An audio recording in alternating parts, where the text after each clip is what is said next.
একটা ট্রেন চলতে চলতে যখন একটা দুঃস্বপ্নের যাত্রায় পরিণত হয়, তখন জীবন বাঁচানোই হয়ে দাঁড়ায় সবচেয়ে বড় যুদ্ধ। আজ বলবো এমনই একটা গল্প যেখানে সময়ের সাথে পাল্লা দিয়ে মানুষ লড়ছে জম্বিদের বিরুদ্ধে।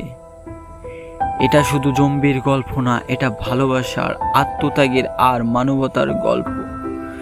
চলো তাহলে শুরু করি। Train to Busan. গল্পের শুরু দক্ষিণ কোরিয়ার এক শহর থেকে। এক ব্যক্তি গাড়ি চালিয়ে যাচ্ছিল। হঠাৎ রাস্তায় একটা হরিণের সাথে তার গাড়ির ধাক্কা লাগে। হরিণটা মারা যায়, কিন্তু কিছুক্ষণ পর হরিণটি আবার উঠে দাঁড়ায়। তবে এখন সেটা স্বাভাবিক না, জম্বির মতো আচরণ করে। এই ছোট্ট দৃশ্য দিয়েই বুঝিয়ে দেওয়া হয় কিছু একটা অস্বাভাবিক ঘটনা শুরু হয়েছে। ট্রেন ছাড়ার ঠিক আগ মুহূর্তে এক আহত মেয়ে ট্রেনে উঠে পড়ে। কিছুক্ষণ পর সেই মেয়ে ভয়ঙ্কর জম্বিতে পরিণত হয় আর একে একে যাত্রীদের কামড়াতে থাকে।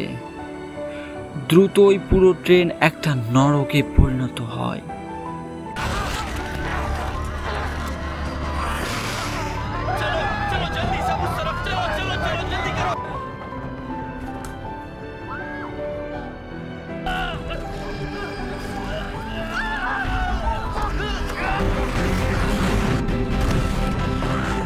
ট্রেনের প্রতিটি কামরা যেন মৃত্যুর ফাঁদ। জম্বির সাথে যুদ্ধ করতে হচ্ছে, আবার মানুষের স্বার্থপরতার সাথেও। সং হুয়া নিজের স্ত্রীকে রক্ষা করতে গিয়ে নিজের জীবন দেয়। আর বিদায়ের দৃশ্য মুভির অন্যতম সবচেয়ে আবেগী মুহূর্ত। সিউক বদলাতে শুরু করে। যে বাবা মেয়ের জন্য সময় দিতে পারতো না, এখন জীবন দিয়ে তাকে বাঁচাতে চায়। ট্রেন যখন বুসানের কাছাকাছি পৌঁছায়, তখন পরিস্থিতি আরো ভয়ঙ্কর হয়ে ওঠে। সিউক নিজেকে সংক্রমিত দেখে মেয়েকে বাঁচাতে নিজের সবকিছু ছেড়ে দেয়। এক হৃদয় বিদারক দৃশ্য। সে শেষবারের মতো মেয়ের দিকে তাকায়, ট্রেন থেকে লাফিয়ে পড়ে। মেয়েটি সুয়ান শেষ পর্যন্ত নিরাপদে পৌঁছায়, আর তার গান আমাদের চোখে জল এনে দেয়।